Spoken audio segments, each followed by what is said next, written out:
So, with men's mental health awareness kind of forefront of my thought this week, and so we're going to go into the bands of brothers and why they're important.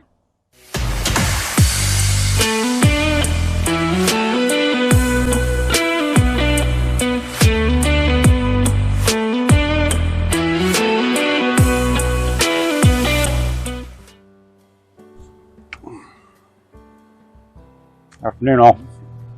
As a friend of mine would say, it's grumpy here. Get off my lawn, like, subscribe, notify, leave a comment. You know the routine, whatever this algorithm thingy does. So, even though we should really pay attention to our own mental health, sometimes you get stuck in your own head, and it can be a real dark place.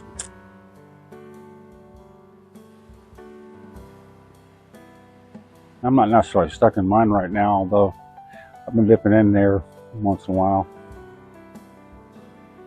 I have a friend of mine that I've known for 25 years, as long as I've been here. And he, 20 years.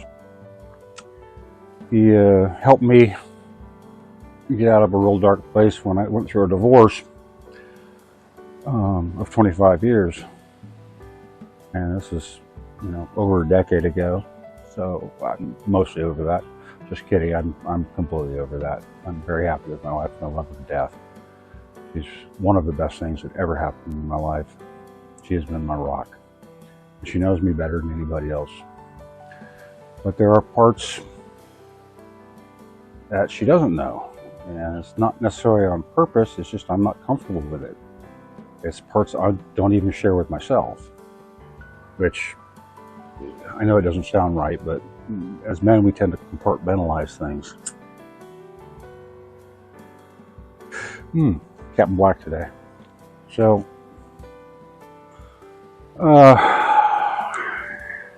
he let me know very quietly about a month and a half ago that you were having some marital problems and he's been married for 25 years. I asked him if you want to, if you guys on the group therapy, couples marriage counseling. He says, yeah, we got thrown out. Which, I never know if he's joking or not. He's got a wicked sense of humor. And so, I says, well, if you need to talk, I'm here for you. And you helped me through mine, and he's also been helping me with some business stuff when, I was having troubles with the business and employees and staff and all that stuff. So he's a good friend. We don't talk every day, but it's one of those friendships that, if I text him going, dude, feeling blue, or hey, can you come over and give me a hand with something? If he's not busy, he'll be over here. Or, talk with me on the phone. And I don't talk on the phone all that much, being partially deaf, which I don't know if a lot of you guys know that. It's just been around large equipment and construction and machine shops most of my life, so my hearing's starting to go. And I never even realized that until the pandemic and everybody had to put those face diaper things on. But being deaf, unless I see your lips move, I can't really understand you. My wife, on the other hand, I get about 60% of her stuff, but I'm just a little bit more in tune with her. So this friend of mine stopped by today and let me know that he's probably going to end up, getting divorced. And he's just kind of lost in there. I gave him a big hug, and I said, dude, you want to sit down and have a beer? Do you want to talk about it? I was like, nah, I'm just kind of lost and wandering around. And I says, I get it. And so I've been there. So I can probably count on one hand, and it's not going to take all the digits, the number of men that I would consider to be brothers, and he's one of them. I have another friend of mine that I've known for, probably 35 years. He lives a couple towns over. I knew him back in Arizona. and he's a you point, I punch kind of guy. That's the type of loyalty that that I find a lot. So don't be afraid to, reach out to a brother. Don't have too many friends. Be selective with who it is. Just make sure that they have your best interest on the forefront of their mind, because everybody's going to do their own best interest or what's best for them. And that's a tough thing that you're going to have to learn. I've learned it over the years just in dealing with people, and most of the time I just don't like people because liars always think everybody's lying. Cheaters always think everybody's cheating. People who steal think everybody steals. So it's just like that mental mindset. For me, integrity, the only thing that you were actually born with that you can't, it's yours. Nobody can take it from you ever. It's something that you either give away or you sell. So I'm not going to get into the political stuff that's going on right now, but good Lord. Keep your friends close. Reach out and do a situational check once in a while. Just to make sure that they're doing okay, even if you don't have time to talk with them. Go out to dinner or swing by and say hey, just to make sure that they're okay. And it'll do you some good too. Just remember, being brothers is important for men's mental health. There's some stuff that are better shared or understood between men.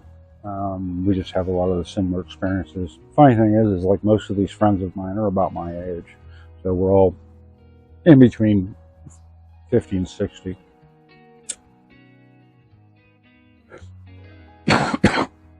Like I said in the last video conversation, excuse me, sucks getting old, but it's not a luxury afforded to many. I wish you well. Keep your head up, guys. And yep, summer trim time. So if you're wondering, it's starting to get a little hot. So the beard starts back from pretty much zero. Enjoy your week, guys. Make sure that you check in on a friend and don't get lost in your own head. Like, as I used to say, it's like you don't ever want to get stuck inside your own head. It's kind of like a bad neighborhood with no lights on. It's kind of a scary place. You really don't want to be there after dark. So we'll talk to you later. Hopefully you guys are liking this type of content. I'll get back to fixing and building and doing some other stuff. Right now we're kind of in a holding pattern, waiting on the house to sell. I'm not under contract yet. Beautiful property, as I said before, but that's what the holdup is. We can't move until we get the equity out of this place. So we're working with a pretty decent real estate agent. People who happen to live in the neighborhood, and I happen to know them. I've known them since I've moved in. Not friends with them, but we're cordial. We're acquaintances. So once this place goes, then we're going to be starting to build first the barn dominium. Then we're going to start doing some geodesic domes. Kind of cool. So keep an eye out for Idlewild Woods. It's my wife and I's latest venture. So it'll be a extraordinary glamping adventure and corporate retreat center, I think. So we've got 35 acres to go play with. Enjoy your week, folks.